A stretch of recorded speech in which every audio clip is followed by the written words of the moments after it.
فل fighting ہو رہی ہے کہ شوہر کہتا ہے میں اونٹ پر بیٹھوں گا اور بیوی کہتی ہے اجی میں نے اس کو محنت سے کمایا، قافلہ گیا بھی نہیں، بال ملے بھی نہیں، سود بنا بھی نہیں، چادر بھیگی بھی نہیں، یہ سب کے ساتھ اللہ کی قسم یہ دنیا ایک خواب ہے، یہ بلڈنگ ایک خواب ہے، یہ عورت ایک خواب ہے، یہ مال ایک خواب ہے، یہ دولت ایک خواب ہے، یہ زمین، یہ جائیداد، یہ پراپرٹی یہ خواب ہے، یہ جو جی رہے ہیں یہ خواب ہے۔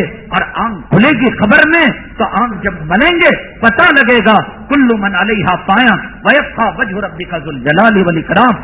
نہ یہ بڑی بلڈنگیں بھی زمین بوس ہو گئی، نہ یہ بنگلے بھی چلے گئے، یہ کھیت کھلیان بھی چلے گئے، حسین بیوی بھی چلی گئی، اولاد بھی چلی گئی۔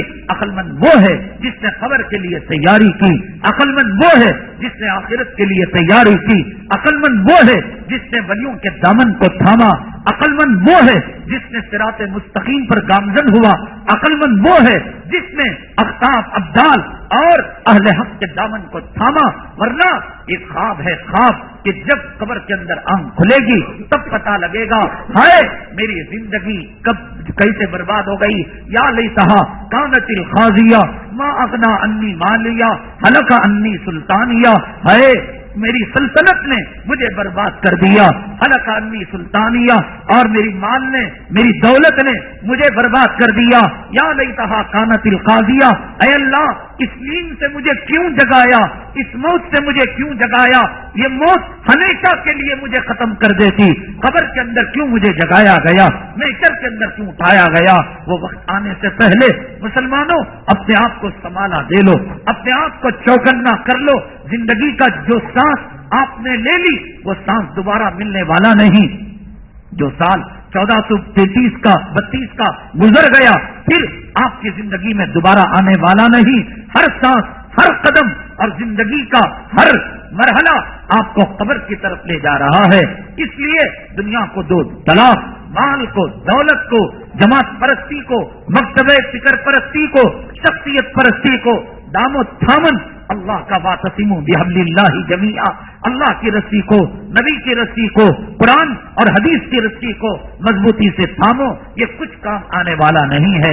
مومن کے لیے، مسلمان کے لیے اللہ نے کتنی عظیم الشان نعمتیں رکھی ہیں کہ بھائی تم پھل بھی کھاؤ اور بیج سے بھی فائدہ اٹھاؤ۔ یہ جو محرم الحرام کا مہینہ ہے یہ عظمت والا مہینہ، ہر مہینے کے ساتھ ایک لفظ لگا ہے، رمضان المبارک، مبارک مہینہ، شوال المکرم، اکرام والا مہینہ، سفر المظفر، کامیابی والا مہینہ، محرم الحرام، یہ وہ حرام نہیں جو حلال و حرام کا ہے، یہ عربی کا حرام ہے جس کے معنی ہیں حرمت والے کے، عزت والے کے۔ اللہ نے ہمیں حرمت والا، عزت والا، برکت والا مہینہ دیا۔ زمانے جاہلیت کے اندر کافر اور مشرک بھی اس مہینے میں آ کر جنگ کو ختم کر دیتے تھے۔ اس میں عاشورہ ہے، اس میں آدم کی توبہ قبول ہوئی، اس میں اللہ تعالیٰ نے حضرت نوح کو سلامتی دی، اللہ نے حضرت یونس کو مچھلی کے پیٹ سے نکالا، اللہ نے نبی کریم صلی اللہ علیہ وسلم کا وجود اس دنیا میں عاشورے کے اندر جو ہے معرض وجود میں آپ کو لایا۔ اللہ تبارک تعالیٰ نے حضرت ابراہیم کو خلیل بنایا، حضرت ابراہیم کو نمرود کی آگ سے چھٹکارا دیا، حضرت ادریس کو اٹھایا گیا اسی ماہ کے اندر، حضرت موسیٰ اور حضرت ہارون کو نجات دی اسی ماہ کے اندر۔ ہر چیز اتفاقی نہیں ہے، اللہ کی حکمتیں ہیں۔ ایسا قیمتی عاشورے کا دن اللہ تبارک تعالیٰ ہمیں بروز منگل دے رہا ہے۔ اب جو منگل آ رہا ہے اس کے اندر کرنے کے کام یہ ہے کہ آپ پیر منگل یا منگل چارشمے کا روزہ رکھیں، سحری 5 بجے تک اللہ نے رات کو بڑا کر دیا، دن کو چھوٹا کر دیا۔ بدبخت ہوگا یہ چھوٹے ٹھنڈی کے دنوں کا روزہ نہ رکھے۔ حدیث میں آقا نے فرمایا کہ جو یہ روزہ رکھے گا عاشورے کا، اللہ 1 سال کے اس کے گناہوں کو معاف فرما دے گا۔ 5 بجے تک آپ سحری کریں، پیر یا منگل چارشمہ۔ اور دوسرا بہترین عمل، آج مرتے ہیں نا دنیا دنیا دنیا دنیا، مال و دولت، میں آپ کو چیلنج کے ساتھ کہتا ہوں، حدیث کے اندر آتا ہے عاشورے کے دن بہترین کپڑا، عاشورے کے دن جتنا عمدہ کھانا کھاؤ گے، کھلاؤ گے، خیر خیرات کرو گے، اللہ تعالیٰ سارا سال ویسا ہی خوشحال رکھے گا۔ حضرت سفیان ثوری رحمت اللہ علیہ فرماتے ہیں کہ زندگی میں جب پہلی مرتبہ میں نے اس حدیث کو سنا اور عاشورے میں نے اپنی وسعت جتنی ہو سکتی تھی، جتنی طاقت، اور میں بھی اللہ کی قسم کھا کر کہتا ہوں کہ نہ بقرعید کے اندر، نہ عید الفطر کے اندر، نہ کسی خوشی غم کے موقع پر کپڑے پہننے کا اہتمام نہیں، کھانے پینے کا اہتمام نہیں، لیکن جب سے ہم نے یہ حدیث سنی، دارالعلوم دیوبند کے اساتذہ عاشورے کے دن گلیوں کوچوں کے اندر پھر کر ایک ایک طالب علم کو ایسے شکار کرتے ہیں گویا بڑا جانور چھوٹے جانور کو شکار کرتا ہے، یعنی ہر کوئی چاہتا ہے میرے گھر مہمان رسول آ جائے، میں سخاوت کا مظاہرہ کروں، سال بھر اللہ کی رحمتیں، اللہ کی نعمتیں میرے دسترخوان کے اندر آئیں۔ کیا آپ چاہتے ہیں آپ کا دسترخوان وسیع ہو؟ کیا آپ چاہتے ہیں ایک سال تک آپ خوشحال رہیں؟ کیا آپ چاہتے ہیں قرض کی نوبت نہ آئے؟ کیا آپ چاہتے ہیں بہترین زندگی گزاریں؟ قیمتی کپڑا جو عید الفطر میں، لیکن ہمارا ایمان کہاں ہے صاحب؟ عاشورے کے دن ظہر میں اثر میں آتے ہیں، وہ پرانے کپڑے آئرن لگا کر پہننے کا حدیث پر اعتبار نہیں۔ یہ LIC والا بولتا ہے اور کوئی فائنانس والا 1 لاکھ لگاؤ، 10 سال کے بعد 15 لاکھ تمہاری ماں باپ کو دیں گے، ایک قطار کھڑی ہوئی ہوگی۔ انشورنس، فکسڈ ڈپازٹ، اللہ کے نبی صلی اللہ علیہ وسلم نے فرمایا کہ تم جتنا اچھا کرو گے، ایک کھانا نہیں 10 قسم کے کھانے، عمدہ سے عمدہ کپڑے آپ نے ظہر میں ایک پہنا، شام میں ایک پہنا، 10 غریبوں کو کھانا کھلایا، رشتہ داروں کو، ماں کو توشہ بھیجا، باپ کو توشہ بھیجا، اڑوس پڑوس کو بھیجا، بلکہ جو اغیار ہیں ان کے ساتھ بھی حسن سلوک کرنا ہے، ان کو آپ نے توشے بھیجے۔ جتنا صدقہ کرو گے، خیرات کرو گے، عمدہ کپڑا پہنو گے۔ حضرت ابراہیم ابن ادھم رحمت اللہ علیہ بھی فرماتے ہیں، اور غنیت الطالبین میں حضرت شیخ عبد القادر جیلانی رحمت اللہ علیہ میں لکھا ہے کہ 20 بزرگ حضرت ابراہیم بن ادھم، سفیان ثوری، ایسے 20 بزرگوں کا تجربہ ہے کہ سال بھر اللہ تعالیٰ نے عاشورے کے دن جیسا کیا اس سے بہتر اللہ نے ان کو دیا ہے۔ اب سوال یہ ہے روزہ بھی رکھیں اور کھائیں بھی کیسا؟ تو ہمارا جو عاشورے کا دن شروع ہوتا ہے وہ پیر کے دن مغرب کے بعد سے شروع ہو جاتا ہے۔ عربی سال میں رات پہلے آتی ہے اور دن بعد میں آتا ہے، تو پیر کی مغرب سے عاشورہ شروع ہو جاتا ہے۔ تو آپ پیر کا روزہ رکھیں گے تو پیر کے دن پکا لیجیے، افطاری میں خوب اچھا کھائیے اور اچھا پہننا شروع کر دیجیے، اور سحری جو آپ کو منگل کی ملتی ہے اس میں خوب کھائیے۔ تو روزے کا مطلب یہ نہیں کہ آپ سحری افطاری کے اندر آپ کنجوسی کریں، سحری افطاری کے اندر اچھے کھانے پینے کا مظاہرہ کریں، اور جو بچے روزہ نہیں رکھتے آپ ان کو دیجیے گا، آپ اغیار کو دیجیے گا، آپ تقسیم کیجیے گا، خود اپنے پیٹ کے اندر ٹھوسنا مطلوب نہیں ہے، بلکہ آپ دوسروں کو بھی دیجیے گا۔ بہرحال اس حدیث پر عمل کیجیے۔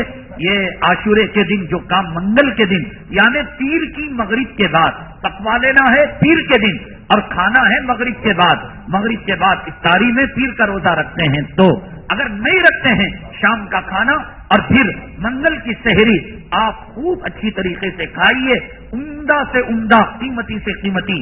بیٹی کی شادی میں جو کپڑا نہیں پہنا تھا، بیٹی کو سہاگ کے موقع پر جو جوڑا نہیں سلایا تھا، حدیث پر اعتبار کیجیے، حدیث پر بھروسہ کیجیے، حدیث پر کانفیڈنس کیجیے، حدیث کو آزمائیے گا نہیں، حدیث کو جو آزمائے گا ایمان سے ہاتھ دھو بیٹھے گا۔ دیکھیں گے حضرت بولے نہ کر کو دیکھیں گے نہ، حدیث ہے ہو کر رہے گا، گاڑی صحیح ہے اسٹارٹ لے کر رہے گی، ہم نے سوئچ ڈالا، ہم نہیں دیکھتے کہ پنکھا چل رہا ہے نہیں چل رہا ہے، حدیث ہے، حدیث کوئی مذاق نہیں ہے۔ اب اس پر عمل کریں۔ اور دوسری چیز جو پرچہ بٹ رہا ہے کئی سالوں سے، اس میں ایک مخصوص طریقہ ہے نماز کا اور جو ہے ایک وظیفہ پڑھنے کا۔ وہ سارے لوگ کہتے ہیں کون سی قرآن میں ہے، یہ حدیث میں کہا ہے، بہت سارے چیز مجرب اکابر کے مجربات ہوتے ہیں، ہمارے بزرگوں کے تجربات ہوتے ہیں، اور جو بزرگوں کے تجربات ہوتے ہیں وہ ڈائریکٹ قرآن کی آیت کا ترجمہ یا حدیث کے اندر کوئی روایت آنا ضروری نہیں ہے۔ جیسے کہ ہمارے بزرگوں نے لکھا ہے ٹوٹے ہوئے کنگے سے کنگھا کرنے سے فقیری آتی ہے. اب یہ کون سی آیت کا ترجمہ ہے صاحب؟ کون سی حدیث کا ترجمہ ہے؟ بزرگوں کا تجربہ ہے. کپڑے سے گھر نہیں جھاڑنا چاہیے. گھر جو جھاڑیں گے جھاڑو سے، کپڑے سے جھٹکیں گے فقیری آئے گی. اب یہ کون سے حدیث کا ترجمہ ہے؟ چراغ کو جو بجھانا ہے ہاتھ کی ہوا سے بجھانا، منہ کے پھونک سے نہیں بجھانا، کہتے ہیں کہ فقیری آتی ہے. اب یہ کون سی حدیث کا ترجمہ ہے؟ سمجھ گئے؟ ٹوٹے گلاس کے اندر پانی نہیں پینا، جس کے جو ہے کور وغیرہ ٹوٹے ہوئے ہوں. یہ کون سی حدیث کے اندر آیا؟ بزرگوں کے تجربے ہیں. فلاں بزرگ کا یہ ایسے ہی یہ بھی بزرگوں کا تجربہ ہے کہ انہوں نے اس نماز کو پڑھا، اس وظیفے کو پڑھا، اور اللہ تعالیٰ کی طرف سے ان کو خوشخبری دی گئی بطور الہام کے کہ 1 سال تک اللہ تبارک تعالیٰ کی آپ حفاظت میں چلے گئے. اللہ تعالیٰ سے آپ نے بیمہ کرا لیا، اللہ تعالیٰ نے آپ نے انشورنس کرا لیا. بہرحال یہ محرم الحرام کا مہینہ اور عاشورے کا مہینہ اور کربلا کا مہینہ، اور یہ وہ مہینہ جو اللہ تعالیٰ نے پیغمبروں کے ساتھ بے شمار نعمتیں اللہ نے اس مہینے کے اندر وابستہ فرمائی ہے. یہ خیر خیرات کا مہینہ ہے. مسجد کا تعمیراتی کام جیسے کہ آپ دیکھیں گے گزشتہ جمعہ بوربیل کے کھدائی کے لیے دعائیں کی درخواست، الحمدللہ آپ کی دعا سے گہرا پانی، میٹھا پانی اللہ نے وافر مقدار میں دے دیا. تعمیراتی کام شروع ہو چکے ہیں اور ایک بہت بڑے مقصد کو پانا ہے. یہ خیر خیرات کا مہینہ، اور جتنا اللہ کے راستے میں دیں گے سال بھر اللہ آپ کو نوازے گا. کثیر مقدار کے اندر آپ دیجیے، اللہ سال بھر آپ کو دے گا. اور سال کی ابتدا اللہ کے دینے سے کریں گے تو اللہ کو قرض دیں گے تو اللہ فرماتے ہیں من ذا الذی یقرض اللہ قرضا حسنا فیضاعف له اضعافا کثیرا. ایک دو گے وہ ہزاروں لاکھوں کروڑوں گنا اللہ اس قرض کو لوٹا کر دے دے گا. کوئی صاحب خالی ہاتھ نہ جائیں، اپنے اور اپنے والدین مرحومین کے ایصال ثواب کے لیے خوب سے خوب ترین چندہ عنایت فرماتے ہوئے جائیں. اللہ دنیا میں جو بھی کرتا ہے اللہ کی ایک حکمت ہوتی ہے، اللہ کی تعالیٰ کی طرف سے ایک مصلحت ہوتی ہے. ایک کسان تھا، کسان ایک گاؤں کے اندر اس نے 3 جانور پال رکھے تھے. ایک مرغا پال رکھا تھا، ایک کتا پال رکھا تھا اور ایک گدھا پال رکھا تھا. مرغ اس کو صبح میں نماز کے لیے جگاتا تھا، کتا کھیت کی اور گھر کی رکھوالی کرتا تھا، اور گدھا بار برداری کے کام آتا تھا. اس کے اوپر بوجھ لاد کر جاتے یا اس پر بیٹھ کر جاتے، سواری کا کام کرتے تھے. ایک لومڑی آئی اور آنے کے بعد مرغے کا شکار اس نے کر لی. اس نے کہا اللہ کی مرضی. پھر اس کے بعد ایک بھیڑیا آیا، گدھے کا پیٹ پھاڑا اور اس کے جو ہے مار کر چلا گیا. صبح میں دیکھا تو گدھا مرا ہوا. اس نے کہا وہ بندہ نیک تھا اور بیوی جھگڑالو تھی، بیگم صبر کرو اللہ کی مرضی. گدھا بھی چلا گیا، مرغا بھی چلا گیا. تیسرے دن دیکھا کہ جب نماز کے لیے اٹھا تو کتا کوئی زہریلی چیز کھا کر مر گیا. گھر کے تینوں جانور چلے گئے اور اس کی زبان سے سوائے اللہ کی تعریف کے اور کوئی بات نہیں نکلتی تھی. کہا اللہ کی مرضی، اللہ کی مرضی. آخر ان 3 جانوروں کے مرنے میں اللہ نے اس کی جان کیسے بچائی، ایک نئے عنوان کے ساتھ انشاءاللہ اگلی جمعہ حاضر خدمت ہوں گے. اللہ تبارک تعالیٰ سے دعا ہے اللہ تبارک تعالیٰ ہمیں اہل حق کا دامن تھامنے کی توفیق نصیب فرمائے. اللہ تبارک تعالیٰ حق و باطل کی تمیز ہمیں کرنے کی توفیق نصیب فرمائے. اللہ عاشورے کا احترام اور عاشورے کی فضیلتوں سے اللہ ہمیں مالا مال فرمائے. آمین. باقی الحمدللہ رب العالمین.